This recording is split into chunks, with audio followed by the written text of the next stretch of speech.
¿Lo han leído el libro de Apocalipsis alguna vez? Yo creo sí, ¿verdad? En alguna ocasión lo han leído. Pues vamos haciendo un recorrido a través del libro de Apocalipsis y ya vamos en el capítulo 4. Hasta este momento llevamos ya 32 mensajes del libro de Apocalipsis.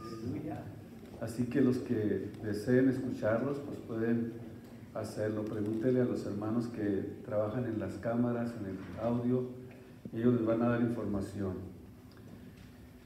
Vamos entonces a continuar en el capítulo 4 y del versículo 5 al versículo 11. Hoy vamos a ver hasta dónde avanzamos, pero voy a ir versículo por versículo descifrando lo que el apóstol Juan nos está enseñando en este libro. Tomen sus lugares y vamos a ir conforme vayamos avanzando leyendo estas porciones de la Biblia. Hasta este momento ya vimos cómo Dios les habla primeramente el mensaje que le ofrece a cada una de las iglesias.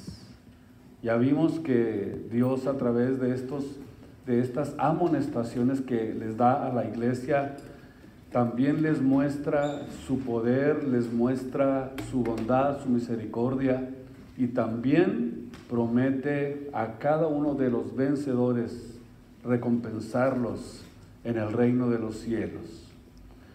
Ahora, de aquí en adelante, del capítulo 4 en adelante, comenzamos a ser introducidos en una dimensión totalmente desconocida para nosotros.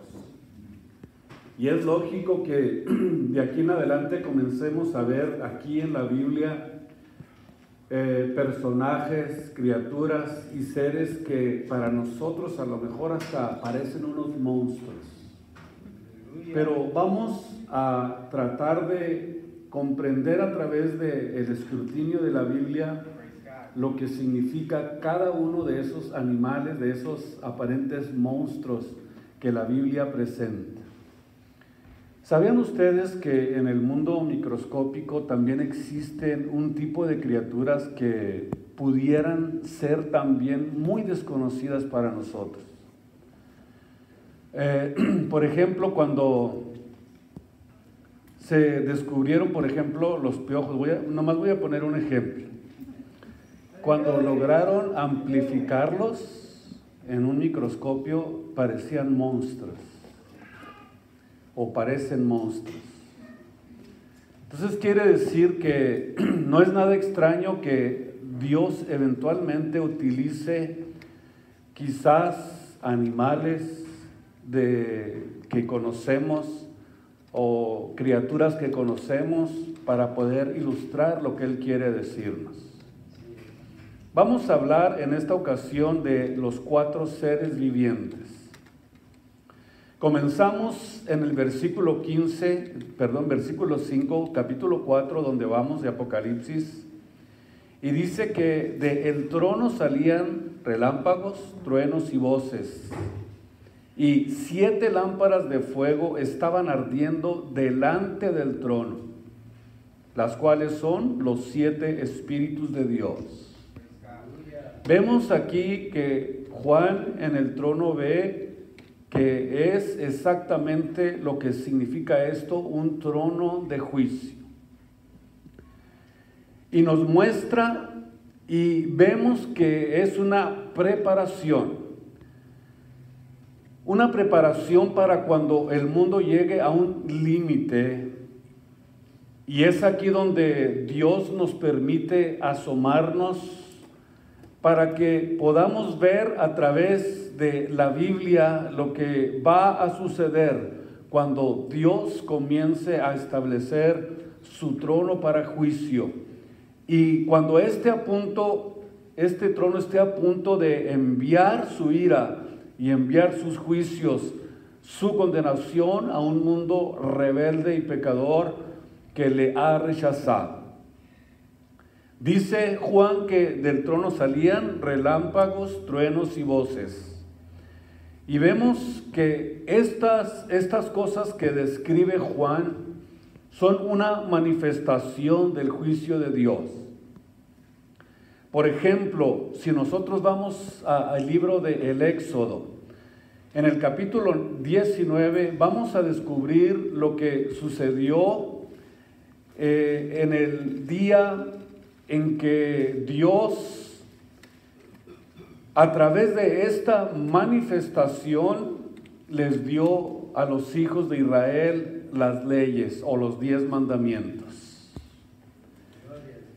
En esta ocasión, capítulo 19 del libro del Éxodo, y vamos a leer versículo 16, y vemos exactamente que en esta ocasión sucedió lo mismo que está describiendo el apóstol Juan en el Apocalipsis. Dice: y aconteció al tercer día, cuando vino la mañana, que vinieron truenos y relámpagos y espesa nube sobre el monte. Y el sonido de su bocina era tan fuerte que estremeció todo el pueblo que estaba en el real, o sea, al pueblo de Israel. Esto que Juan está describiendo es exactamente lo que aconteció en el Sinaí. Pero vemos también en el capítulo 8 del libro de Apocalipsis, versículo 5, que este juicio, conforme va pasando el tiempo, va en un aumento. Primero encontramos que oyó relámpagos, truenos y voces, y en el capítulo 8, versículo 5 de Apocalipsis dice que es relámpagos, truenos, voces y terremotos. Vean ustedes que esto es exactamente lo que sucede. Comienza a desarrollarse los juicios de Dios, y conforme va avanzando el tiempo de los juicios, va también aumentando el juicio que Dios está trayendo sobre esta tierra. Vemos aquí que el ángel vuelca el incensario sobre la tierra, y estos juicios caerán sobre la tierra precisamente por causa de las oraciones de los santos, según Apocalipsis 8:5. En el capítulo 11, versículo 19, sigue en aumento la ira de Dios. Relámpagos, voces, truenos, terremotos, y luego se añade grande granizo. Y esto acontece cuando suena, según lo entendemos por la Biblia, cuando suena la séptima trompeta, donde se lleva a cabo los juicios de Dios. Y en el capítulo 16, versículo 18 de Apocalipsis, en la séptima copa, esta copa completará la ira de Dios. Esto lo vamos a estudiar naturalmente más adelante. Aquí Dios marcará la consumación de su ira con un terremoto, dice la Biblia, devastador, que será más grande y el más impresionante de toda la historia de la tierra o del planeta Tierra. Vemos pues entonces aquí en Apocalipsis 4:5 que Juan dice que el trono de Dios está ardiendo en ira. O sea, Dios está a punto de juzgar y de castigar a la humanidad. Pero ahí, enfrente de los truenos, relámpagos, voces, frente del trono, vemos lámparas que están ardiendo. Dice el apóstol que son los 7 espíritus de Dios. Estos 7 espíritus de Dios, no sé si ustedes se recuerdan, que ya los estudiamos precisamente en el capítulo 1 de Apocalipsis. Estos 7 espíritus son las 7 manifestaciones o los 7 atributos del Espíritu Santo, porque el número 7 ya entendemos que significa totalidad, o el 7 es el número de la perfección. Y dice la Biblia que Jesucristo poseía estas 7 cualidades o 7 atributos del Espíritu Santo, algo que Isaías 11, capítulo 2, había profetizado acerca de Jesucristo el Mesías. Y vemos que estos espíritus operan permanentemente en la vida de nuestro Señor Jesucristo. Y es el simbolismo precisamente de las 7 manifestaciones del Espíritu Santo de Dios. Notemos entonces pues que aquí Juan les llama lámparas. Y vamos a tratar de comprender la diferencia que existe cuando dice lámparas y también cuando dice candeleros. Los candeleros en la Biblia son el símbolo de la luz de Dios. Y que a diferencia de lo que significa lámpara a lo que es candelero, vamos a tratar en esta ocasión de tratar de aclararlo. La palabra candelero, anoten, es la palabra lukinia con K del griego y significa luz portátil. Esto significa que puedes llevar a todos lados la luz. Y la lámpara, de acuerdo a la Biblia, es la palabra lampas del griego y significa antorcha alimentada con aceite. Así que podemos nosotros entonces entender la diferencia que existe, porque la antorcha es de acuerdo al significado, la palabra lampas del griego, que es alimentada con aceite.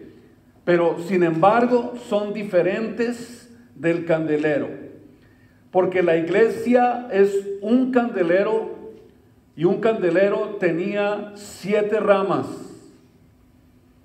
Por ejemplo, el candelero que estaba en el altar, en el lugar santo, el candelero tenía 6 ramas de un lado, 6 ramas de otro lado, y en la parte central estaba la rama que sostenía a las 6 ramas. Si ustedes y yo, por ejemplo, utilizamos la numerología bíblica, nos damos cuenta que 3 más 3 son 6, que es el número del hombre. Por eso es que notamos en la Biblia que la marca del anticristo, 3 veces 6, significa que es el hombre elevado a una deidad o elevado a la divinidad. Por eso es exactamente el sueño que se persigue o persigue el anticristo.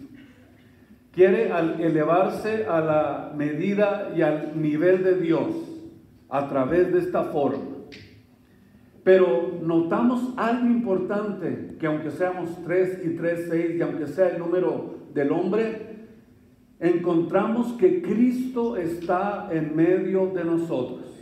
Aleluya. ¿Cuántos pueden decir Cristo está en medio de nosotros? O sea que Cristo en medio de nosotros, nosotros en los lados, 3 y 3, 6 más 1 es la perfección a la que la iglesia de Jesucristo está buscando llegar a través del proceso de la santificación. Quiere decir entonces que nosotros podemos llegar a la perfección. Por eso el ser humano necesita a Cristo en su vida para poder llegar a su realización como ser humano.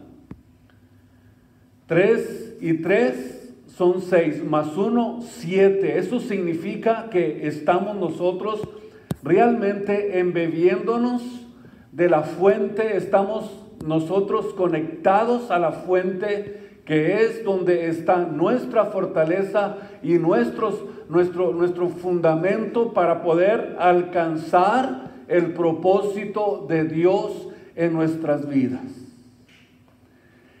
Necesitamos nosotros realmente esta conexión con Dios. Jesucristo, mientras estaba aquí en la tierra, Él dijo que sin Él nosotros no podíamos hacer absolutamente nada. Tenemos que estar conectados a la vid, tenemos que estar conectados a la lámpara, tenemos que estar conectados a la luz de Jesucristo para poder nosotros alumbrar también mientras estemos en esta tierra, porque Jesucristo dijo que nosotros éramos la luz del mundo. ¿Saben ustedes lo que estaba diciendo Jesús cuando dice que somos la luz del mundo? Eso significa y quiere decir que somos la única luz que existe en las tinieblas de esta tierra.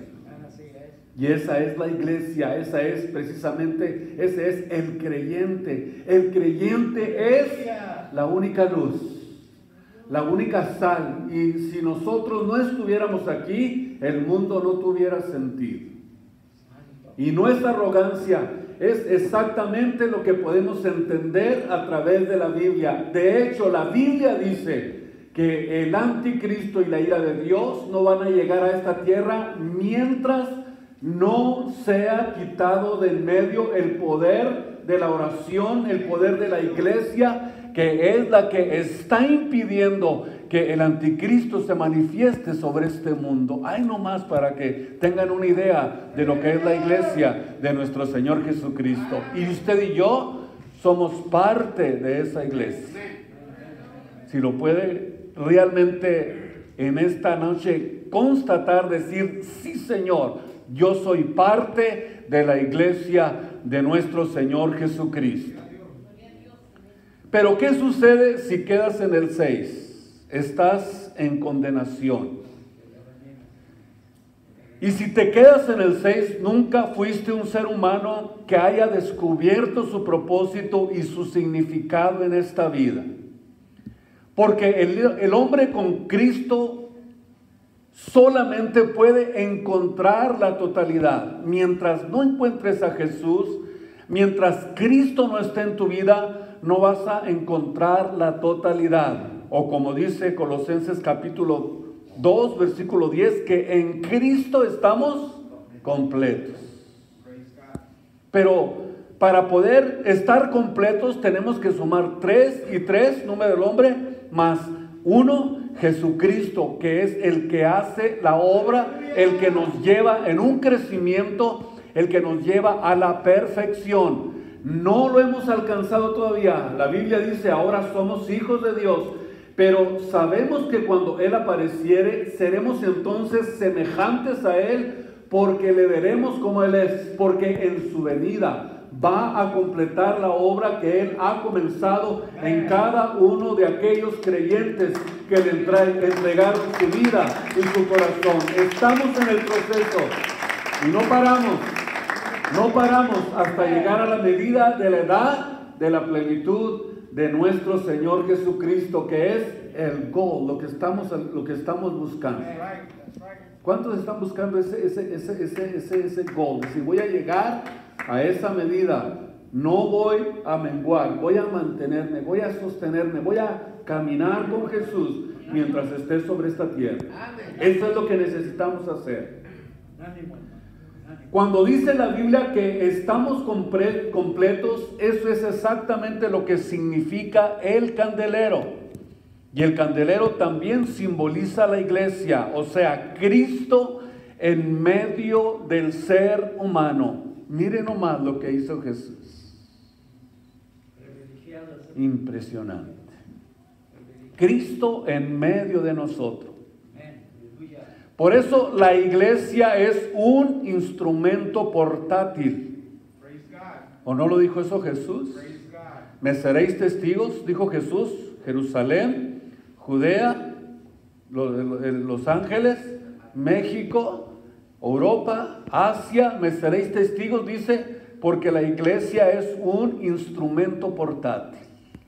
Y también nos dijo, id, no se queden sin ir, no se queden tranquilos, vayan por todo el mundo y prediquen el evangelio.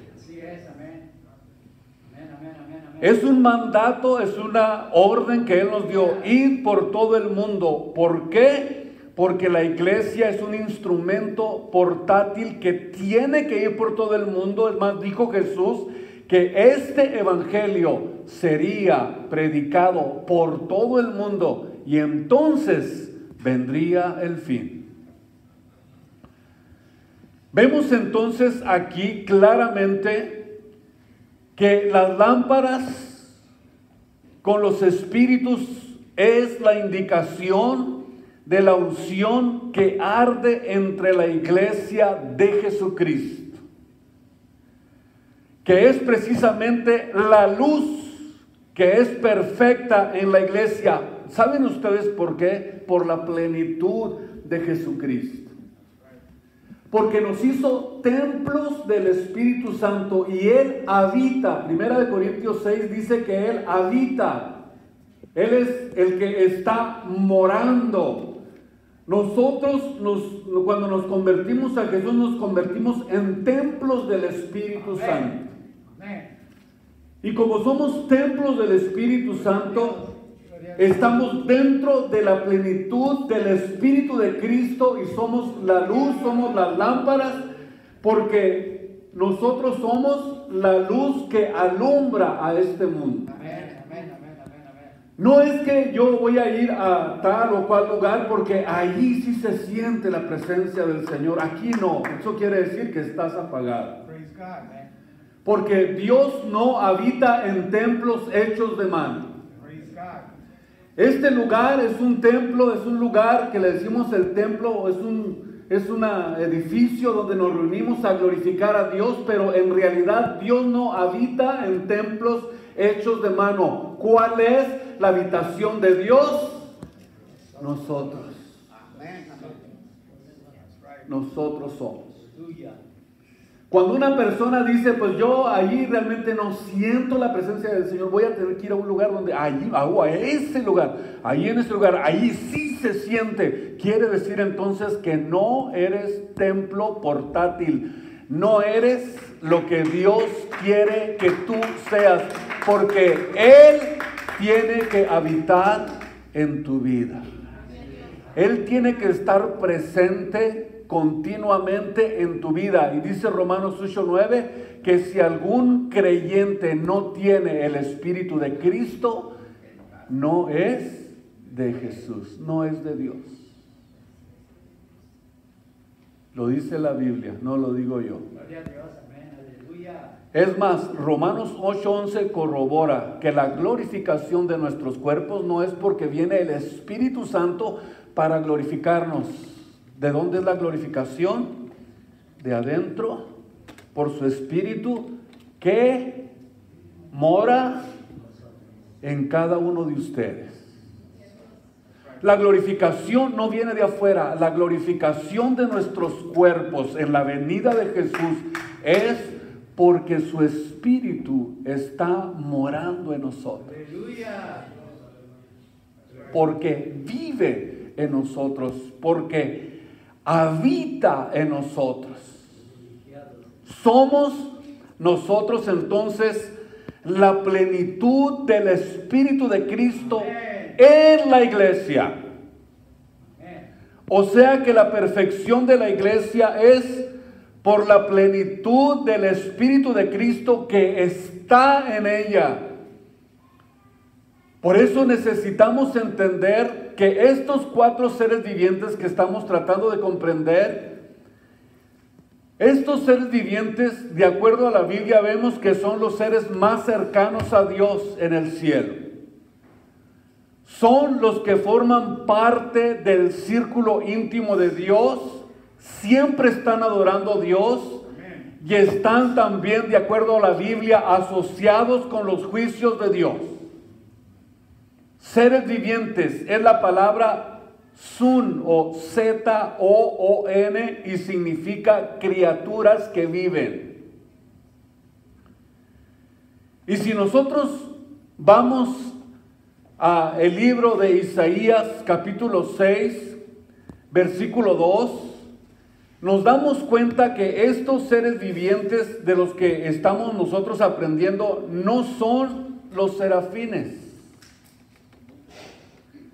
De acuerdo a Isaías, capítulo 6, versículo 2, dice que en la visión de Isaías vio a unos seres que él describe como los serafines, que decían santo, santo, santo, y dice que estos 2 seres que estaban y que tenían 6 alas, con 2 cubrían sus rostros, con 2 sus pies y con 2 volaban. Pero dice en el versículo 3 que daban gloria a Dios diciendo santo, santo, santo, pero dice también que estaban encima o arriba del trono. Vean la diferencia que existe. Al decir que estaban encima o en la parte de arriba del trono, significa que no están realmente en la posición de estos 4 seres vivientes que estamos viendo en Apocalipsis capítulo 4. Dice que estos son serafines, porque aun cuando vemos que tienen 6 alas, al igual que los querubines, no son serafines.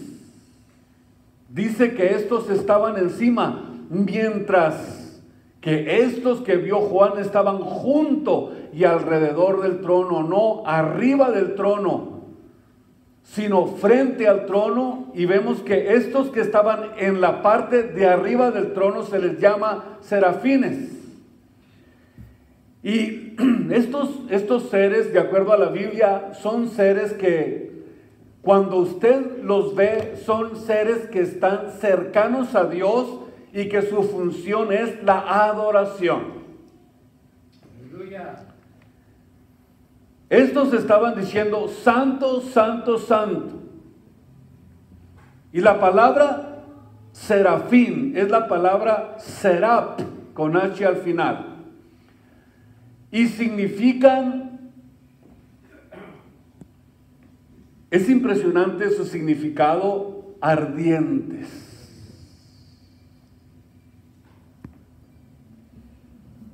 O también, de acuerdo a esta palabra del griego, también significa los que queman o los que están encendidos. Aleluya. Por eso Dios, cuando amonesta a la iglesia, le dice que no seas frío, que no seas tibio, sino que seas ardiente o caliente. Porque la frialdad es un sinónimo de apatía. Es un sinónimo de tibieza. Y de acuerdo a la Biblia, nosotros tenemos también que comenzar a adentrarnos en el mundo de la adoración a Dios para poder estar realmente, como dice Romanos capítulo 12, versículo 11, ardientes. Vean ustedes que se utiliza la palabra ardientes porque la iglesia de Jesucristo se ha convertido realmente, aquellos que aman a Dios, en la luz, en el poder que obra en este mundo, porque es la única luz que existe. Gloria a Dios. Así como en el reino de los cielos existen estos seres que adoran a Dios, tanto serafines como querubines, aquí en la tierra también hay seres ardientes en el espíritu para poder servir al Señor. La Biblia nos amonesta a que ustedes y yo tenemos que estar ardiendo para poder realmente manifestar que no hay tibieza, que no hay menosprecio hacia lo que Dios nos está llamando a hacer para poder hacer su obra. La iglesia tiene que estar ardiente en el espíritu, sirviendo al Señor. Tenemos que arder. Arder, arder y arder para que el fuego de Dios realmente comience a manifestarse en la vida, en el mundo de los que todavía no han conocido a Jesús. Cuando un irredento ve la luz de Dios a través de sus hijos, Él quiere acercarse a esa luz. Pero realmente llamará la atención un apagado, uno que es apático, uno que no está sirviendo a Dios. Porque lo que el apóstol Pablo está diciendo aquí en Romanos 12:11 está hablando de una pasión por adorar a Dios. Es ahí donde el Espíritu Santo nos quiere llevar y que realmente nosotros seamos una iglesia apasionada por adorar a Dios. Los serafines No son igual que los querubines ni tampoco son como los ángeles, pero tienen en común algo con los 24 ancianos, que es la representación de la iglesia, que dice que se postran también delante del trono, porque la posición de la iglesia en el reino de los cielos es precisamente la adoración. Esto es interesante. Tenemos que descubrirlo como hijos de Dios. Estamos, hermanos. Así que los únicos que tienen alas en el reino angelical son los querubines y los serafines. Gloria a Dios. Y estos dos grupos de ángeles, dice la Biblia, que nunca se separan de Dios. Santo. Santo. Dios hasta ahora no ha enviado a ningún querubín ni a ningún serafín. Por eso están los ángeles, que son los mensajeros. Y hay uno en especial que es usado desde la antigüedad, desde el tiempo de Daniel, que se llama Gabriel. Vemos entonces la diferencia de funciones. Los serafines están, Isaías 6:1, arriba del trono. Los querubines frente al trono. Y de acuerdo al libro de Ezequiel, vemos que Ezequiel indica que cada uno de estos seres que estamos describiendo tienen cada uno 4 atributos. No es que esté describiendo en sí a 4, sino que Ezequiel 1:4 en adelante los describe a cada uno con estos 4 atributos. Esta visión de Ezequiel sucedió junto al río de Chebar. Y dice en el versículo 4, y aquí un viento tempestuoso venía del Aquilón, una gran nube con un fuego envolvente y en derredor suyo un resplandor, y en medio del fuego una cosa que parecía como de ámbar. Y en medio de ella figura de 4 animales, la misma visión de Juan. Y este era su parecer, había en ellos semejanza de hombre. Y cada uno, escuchen esto, tenía 4 rostros y 4 alas. Y los pies de ellos eran derechos, y la planta de sus pies como la planta de pie de becerro, y centellaban a manera de bronce muy bruñido. Aleluya. Y debajo de sus alas y de sus 4 lados tenían manos de hombre, y sus rostros y sus alas por los 4 lados. Con las alas se juntaban el uno al otro, no se volvían cuando andaban, cada uno caminaba hacia adelante o derecho de su rostro.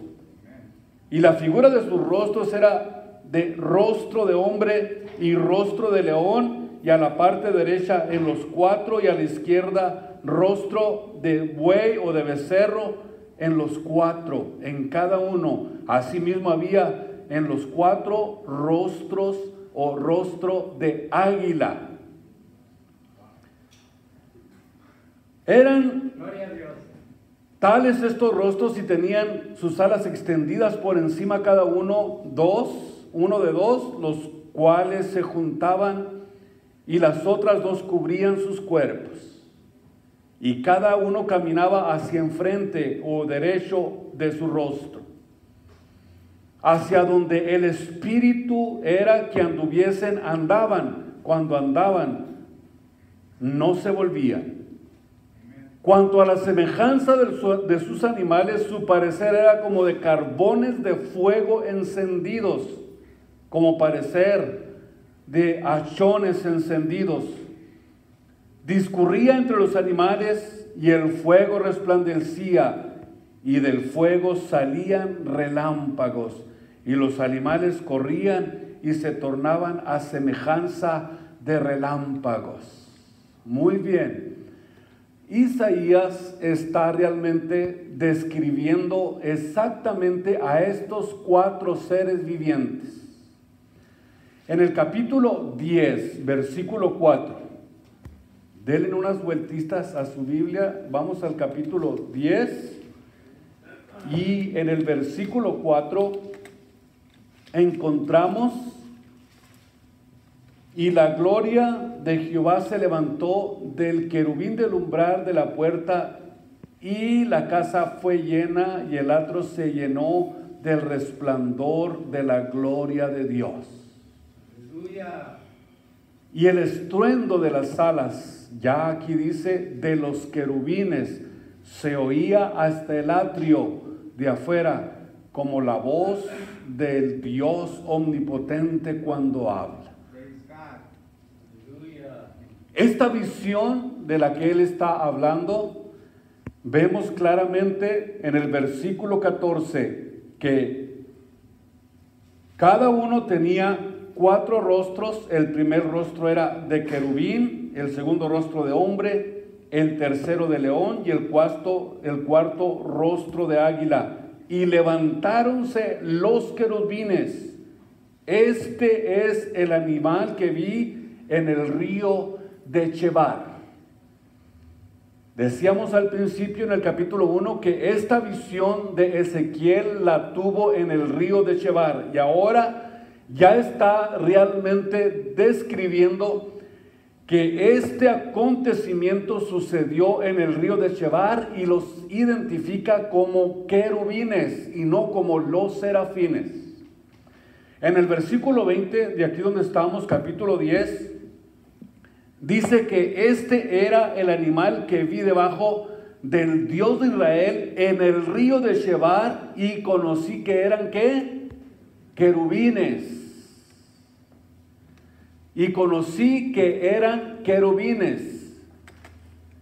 Y en 2 de Samuel, capítulo 6, versículo 2, encontramos precisamente esto que el arca de Israel o el arca de Dios contenía.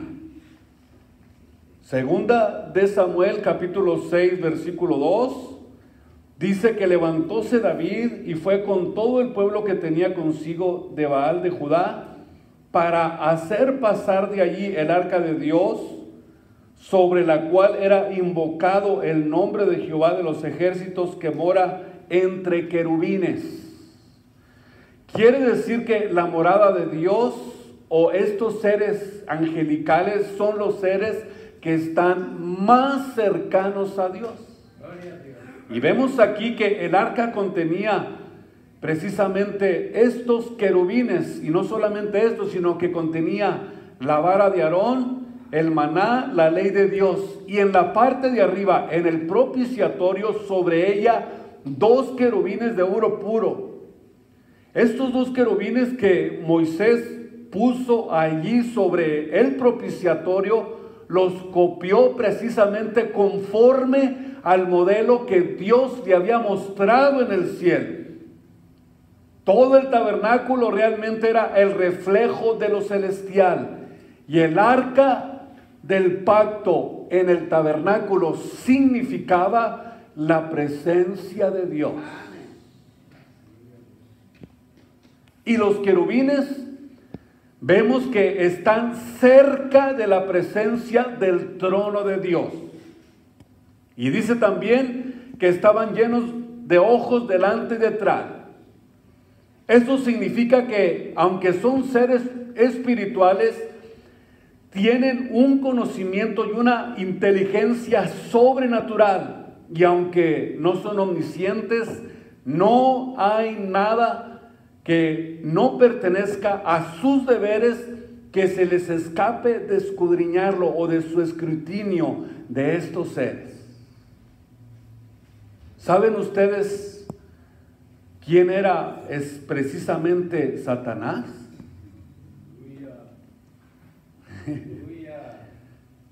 Esto es algo que necesitamos entenderlo. Si estos seres eran los más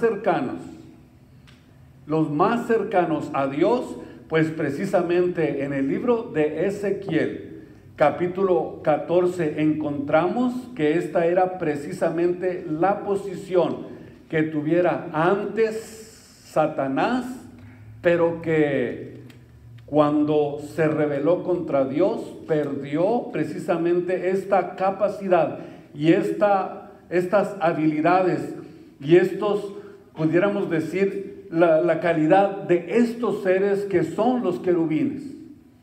En el libro de Ezequiel, capítulo 28, versículo 13 en adelante, vemos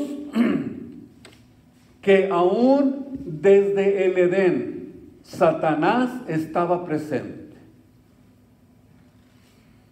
Cuando el hombre fue creado, por eso estaba Satanás en el Edén. Yo traje una enseñanza, ¿verdad? De Satanás en el Edén. Dice en el versículo 13 que en Edén, en el huerto de Dios estuviste.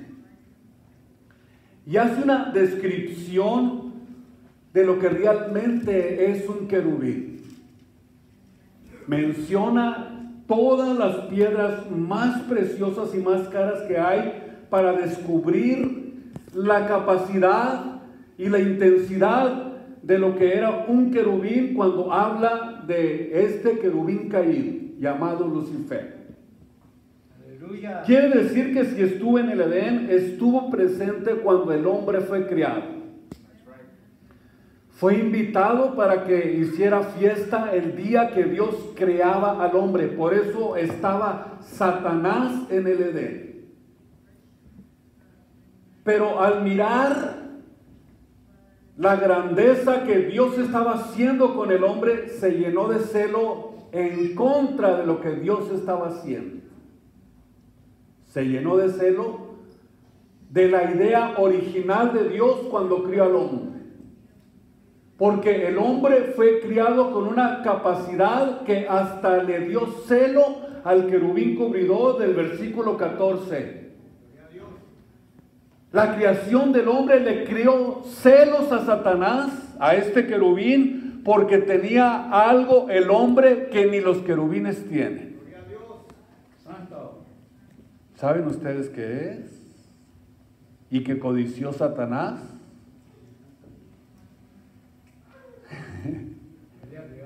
¿Qué fue lo que lo llenó de celo? Cuando dijo, subiré a lo alto, y en lo alto ensalzaré mi solio, y seré semejante. Una codicia que lo llenó de celo porque Dios estaba creando algo más superior que él, porque ni los ángeles, ni los querubines, ni los serafines tienen, escúcheme bien, la semejanza de Dios. Gracias, Dios. Ahora entiende lo que le estoy diciendo. El hombre es levantado cuando Cristo viene a esta tierra para que nuevamente Dios pueda seguir con el plan original. El plan que Dios diseñó desde el principio, Dios lo va a llevar a cabo. Por eso es que dice la Biblia que vino Cristo a este mundo para levantarnos de la miseria en la que nos encontrábamos, para llevarnos a ser semejantes a Él. Primera de Juan 3:2 dice que seremos semejantes a Él cuando seamos glorificados. Dios se va a salir con la suya de crear una raza que tenga su imagen y su semejanza, algo que Satanás codició, algo que él quiso tener y se ensoberbeció contra Dios, porque a ninguno de los ángeles, dice Hebreos 1, Dios les prometió lo que le prometió al hombre. Esto es algo digno de la gloria, de la honra y de la alabanza a nuestro Dios y Salvador. Esto es algo grande, amado del Señor. Es algo grande que Dios quiere hacer con su iglesia. Por eso necesitamos a Cristo. 3 y 3, 6 más Cristo 7 para alcanzar la perfección y para alcanzar el ideal de Dios y para alcanzar el plan original de Dios cuando crió al hombre sobre la tierra. Dios vino a restaurar lo que se había perdido. Vino a levantar al hombre del polvo, para levantarlo y darle la imagen y semejanza que Él desde el principio planeó que nos daría. Por eso es que debemos de estar siempre agradecidos con Dios por lo que Él está haciendo en medio de nosotros. Ezequiel 28:14, tú, querubín grande y cubridor, en el monte de Dios estuviste, en el Edén, en el monte de Sión estuviste. En medio de piedras preciosas de fuego has andado. O sea, este querubín era el jefe de los querubines y de los serafines y de los ángeles. Y estos seres vivientes que estamos viendo nos retrata a estas criaturas en su relación con el mundo criado. 3 animales significa que en medio de un ser humano está naturalmente hablando de un lenguaje simbólico. León representa su fortaleza, su poder y su dominio, porque estos animales son las bestias feroces que pueden dominar en una selva. El becerro representa la mansedumbre y el servicio de las criaturas domésticas. El hombre representa la razón y la inteligencia espiritual, porque somos el pináculo de la creación de Dios. El águila volando representa a la reina de las aves por su velocidad y porque es la única ave que nunca, aunque venga la tormenta sobre él, no se detiene, sino que se enfrenta a la tormenta. Viene una tormenta y se enfrenta con ella. Todas las demás aves, en cuanto empieza a llover, van y se esconden y se meten en sus nidos. Mientras que las águilas, aunque venga la tormenta, son capaces de enfrentarla. Gloria a Dios. Por eso la Biblia a nosotros, Isaías 40:31, nos compara como las águilas. Dice que Él nos dará nuevas fuerzas. Ustedes tendrán nuevas fuerzas. Levantarán las alas como las águilas. Correrán y no se cansarán. Caminarán, no se fatigarán. ¿Por qué? Porque Dios está diciéndonos, está dándonos a entender que a pesar de lo que pase, no debemos detenernos en el propósito en el cual Él nos ha llamado. Porque los que esperamos en Dios, no nos escondemos, tampoco huimos de los problemas, sino que los enfrentamos. No nos damos por vencidos, porque somos más, dice la Biblia, que vencedores por medio de aquel que nos amó, que es Jesucristo. También en las 12 tribus de Israel había algo semejante bajo estas 4 banderas. Rubén simbolizaba a un hombre. Dan simbolizaba un águila. Efraín el becerro y Judá simbolizaba al león. El otro aspecto a los que podemos entender son las narrativas de los evangelios, que hacen también para sobresaltar la obra de Jesucristo sobre esta tierra. Mateo lo presenta como el león de la tribu de Judá. Marcos lo presenta semejante a un becerro o a un animal de sacrificio. A Lucas le tocó presentarlo como el Dios manifestado en carne, como la manifestación de Dios a través de un cuerpo visible, como el cordero que fue inmolado. Y a Juan semejante a un águila. Eso significa que la descripción de estos seres es precisamente la descripción de la obra gloriosa y completa de redención que Jesucristo vino a hacer sobre esta tierra. Vino a salvar lo que se había perdido. Vino a rescatar a los pecadores. Vino para que podamos nosotros ahora tener la esperanza de llegar al lugar original en el que Dios planeó desde un principio. Dios quiere levantar a su iglesia. Quiere levantar a sus hijos. Él quiere que nosotros seamos primicias de sus criaturas. Él quiere que a través del nuevo nacimiento el hombre alcance el plan original de Dios. Y no vamos a decepcionar.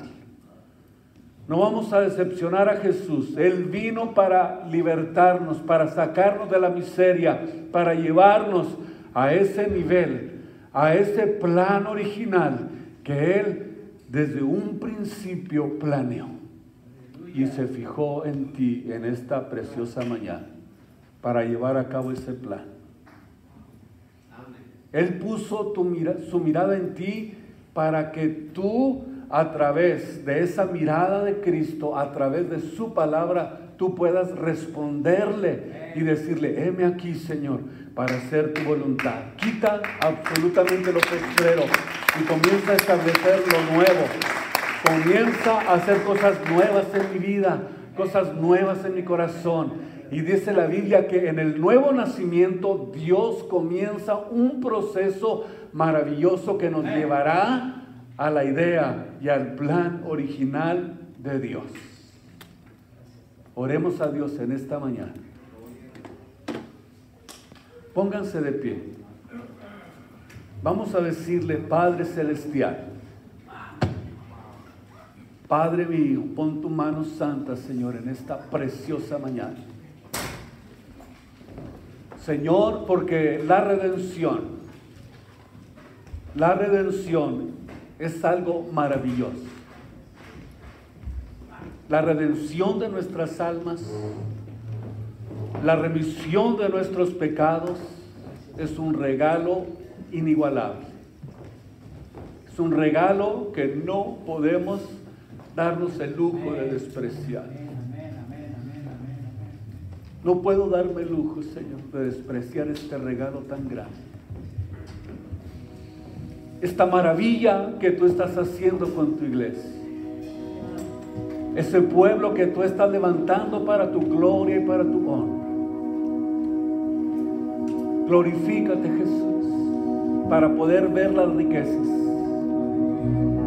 para poder ver todo lo que contiene, Señor,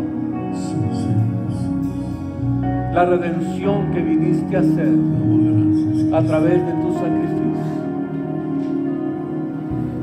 Señor Jesucristo, en esta mañana has puesto tu vista sobre mí para que pueda descubrir las riquezas que contiene, Señor, vivir en santidad, el programa de remisión en intimidad, que llevaste a cabo, Señor, de la cruz del Calvario. Contigo siempre quiero Glorioso, estar, tu gloria contemplar Adora a Jesús, ahí por donde la te encuentres. eternidad. Adoro Lo tu único que nombre. quiero es adorarte, lo único que quiero es adorarte. Vengo a tus Gracias, pies Señor, para entregar por tu sangre mi preciosa. corazón. Adoro Lo único que quiero es agradarte, lo único que quiero es agradarte. Adoro tu nombre. Por siempre cantaré de tu amor, amor que me rescató, que me Amor, libró. con tu corazón en esta mañana.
Lo único que quiero es agradarte, lo único que quiero es agradarte.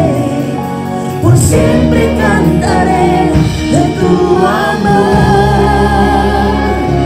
Lo único que quiero es agradarte.